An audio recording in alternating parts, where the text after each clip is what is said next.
তুমি এখানে? আমারও তো সেই একই প্রশ্ন সন্দীপদা। আমি তো তোমাকে ভাবিনি তোমাকে এখানে দেখব।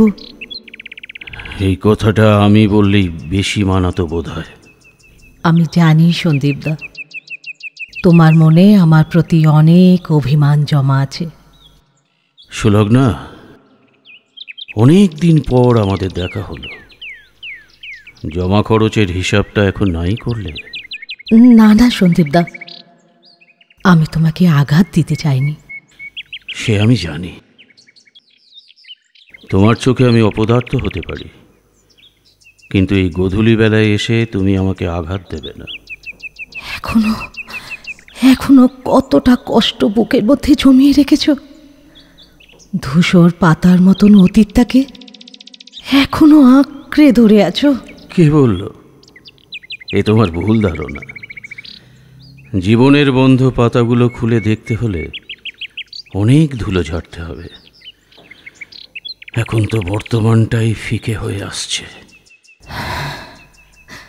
আচ্ছা, ছাড়ো ওসব কথা। আগে এটা বলো তো, তুমি এখানে আছো কবে থেকে?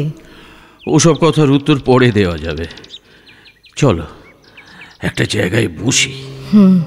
চলো। অনেক দিন পর চেনা মানুষের সঙ্গে দেখা হয়েছে। আগে একটু জমিয়ে গল্প করা যাক। নাও, এখানটায় বসো।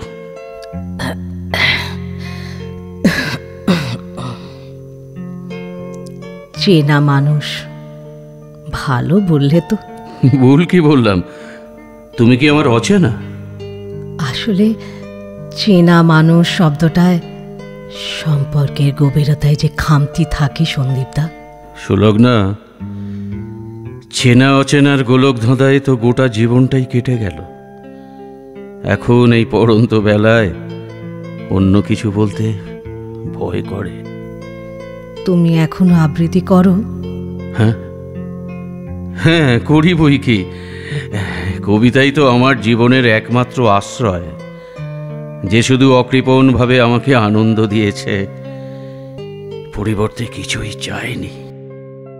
তোমার স্ত্রী নিশ্চয়ই তোমার এই ভালোবাসাটাকে সম্মান দিয়েছে, তাই না? এটা তুমি ভালো প্রশ্ন করেছো। হাসলে কেন? আমি কি ভুল কিছু বললাম নাকি? পুরোটাই তো ভুল সুলগ্না। একজন অকৃতদার মানুষকে স্ত্রী সম্পর্কে জিজ্ঞেস করলে তার বলার অক্ষমতাই প্রকাশ পাবে। তুমি বিয়ে করনি? দেখো, বিয়ের একটা শর্ত হলো উভয়কেই উভয়ের পছন্দ হতে হবে। আর পছন্দ শব্দটাতেই তো জানো আমার গেরো আছে।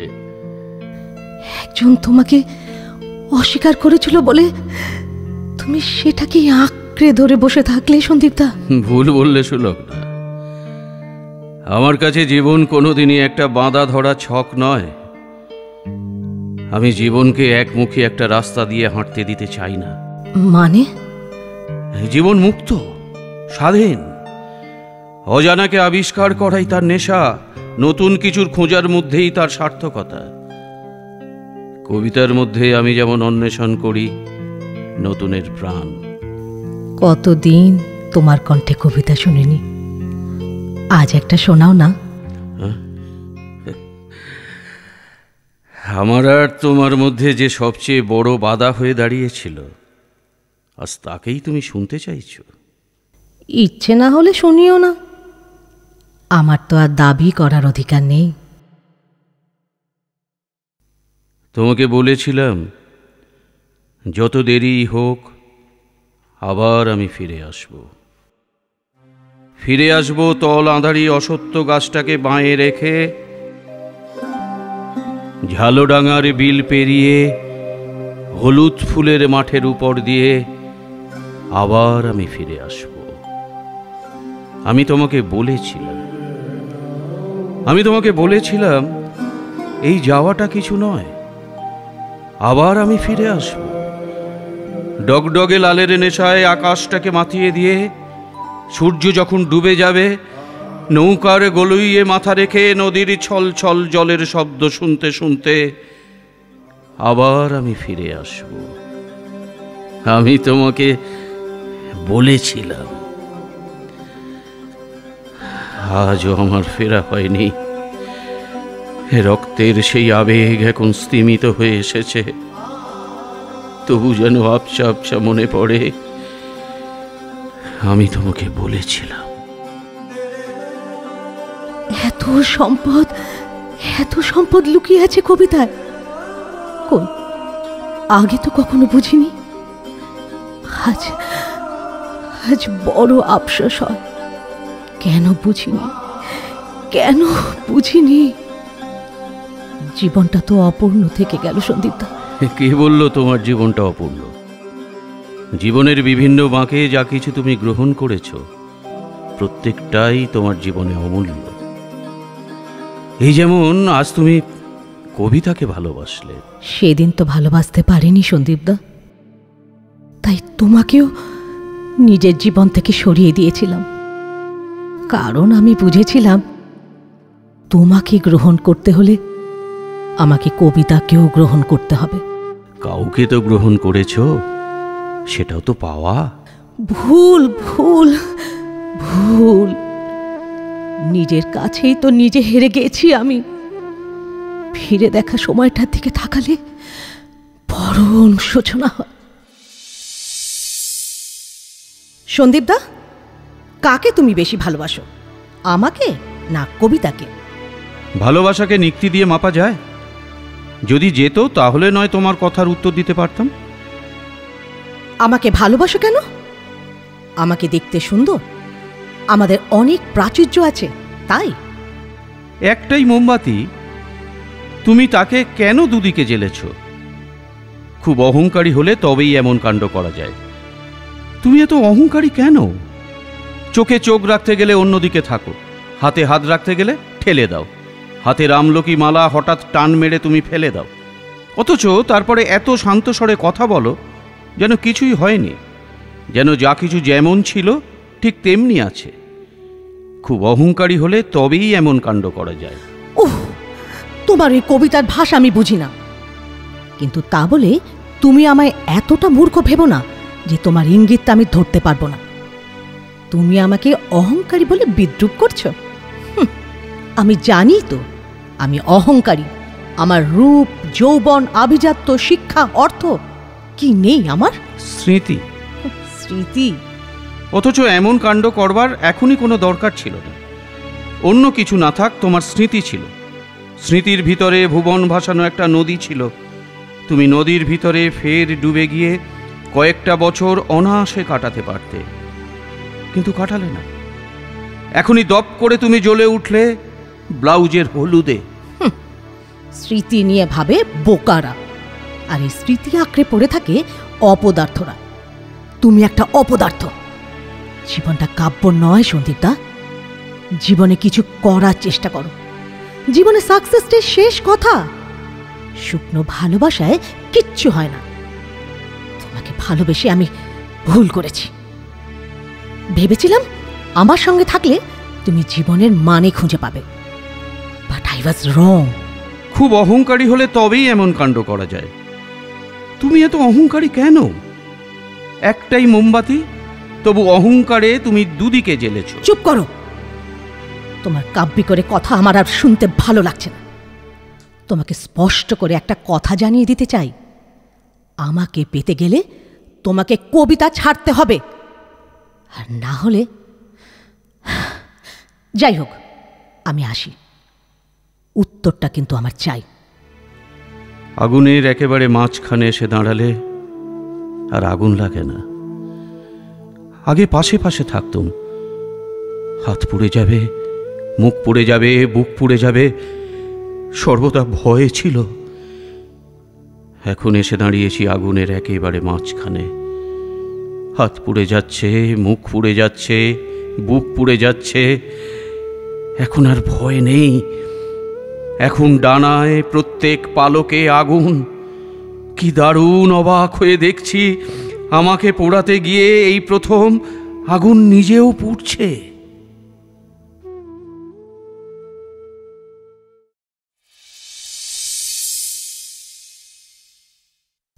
সন্দীপদা, সেদিন আমি যে মরীচিকার পেছনে ছুটেছিলাম তা যে আমার কত বড় ভুল তা অচিরেই বুঝতে পারি। আমি তো অতদূর জানতাম সুলগ্না, তোমার খুব ভালো ঘরে বিয়ে হয়েছিল, তোমার হাজব্যান্ড খুব প্রতিষ্ঠিত। হ্যাঁ, তুমি ঠিকই বলেছ। অর্থনৈতিক প্রতিষ্ঠা তার একটু বেশিই ছিল। বিলাস বৈভবের কোনো অভাব তো আমাদের ছিল না।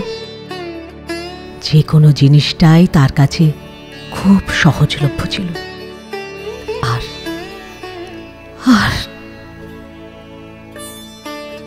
আর তাই সে আমাকেও সহজলভ্য ভাবত।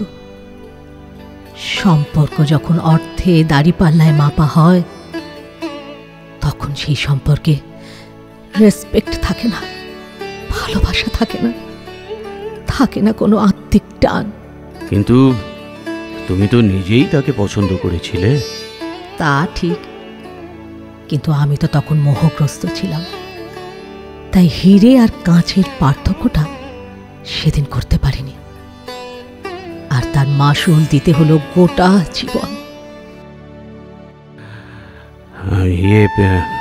তোমার সন্তান? এক ছেলে, বিদেশে থাকে। যোগাযোগ নেই? তার বাবা যতদিন বেঁচে ছিল বাবার সঙ্গে যোগাযোগ রাখত।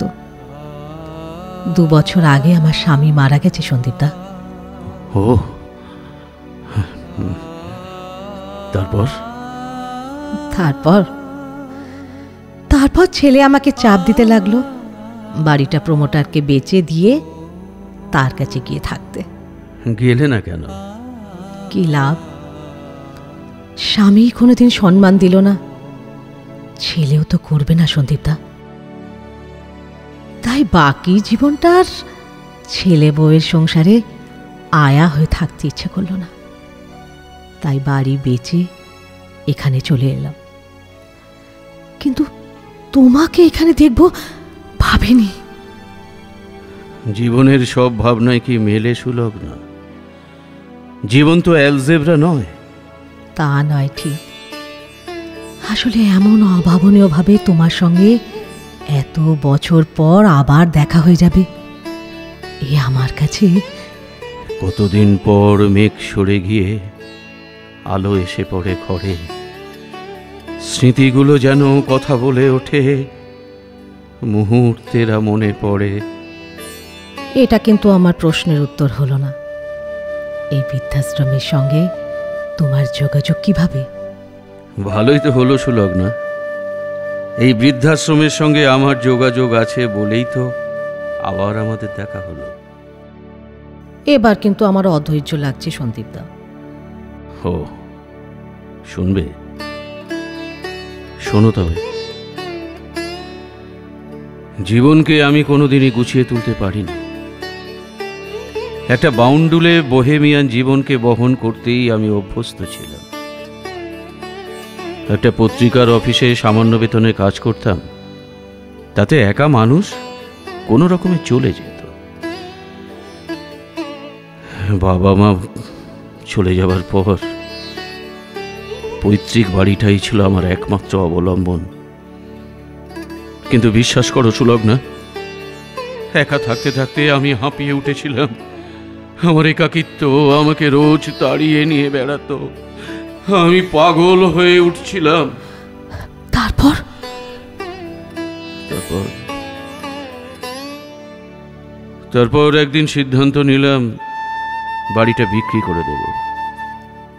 সেই বিক্রি টাকাটা তুলে দিয়েছিলাম একটি সমাজসেবী সংস্থাকে, যাতে এই আশ্রমটা গড়ে ওঠে। চেয়েছিলাম এই আশ্রমে আমার মতো যারা একা, তারা যেন সবাই মিলে একসঙ্গে বাঁচতে পারে। দুঃখ নয়, দীর্ঘ নিঃশ্বাস নয়, গোধূলি লগ্নের দিনগুলো কাটুক আনন্দে, একটা নতুন পরিবার গড়ে উঠুক। তাই তো এই আশ্রমের নাম দিয়েছি আনন্দ আশ্রম। সন্দীপদা, এই আনন্দ আশ্রমে আমাকে একটু আশ্রয় দেবে? তুমি তো আমার অধরা মাধুরী, সযত্নে আছো পাশে। যত দূরে যাও, যেভাবে তাকাও, মন শুধু ভালোবাসে। ভাঙা গড়া খেলা চলেছে দুবেলা, তবু তো ভুলিনি তোমায়। গোধূলি বেলায় শেষ আলোটুকু চিরঋণী করে আমায়। সন্দীপদা, সুলগ্না।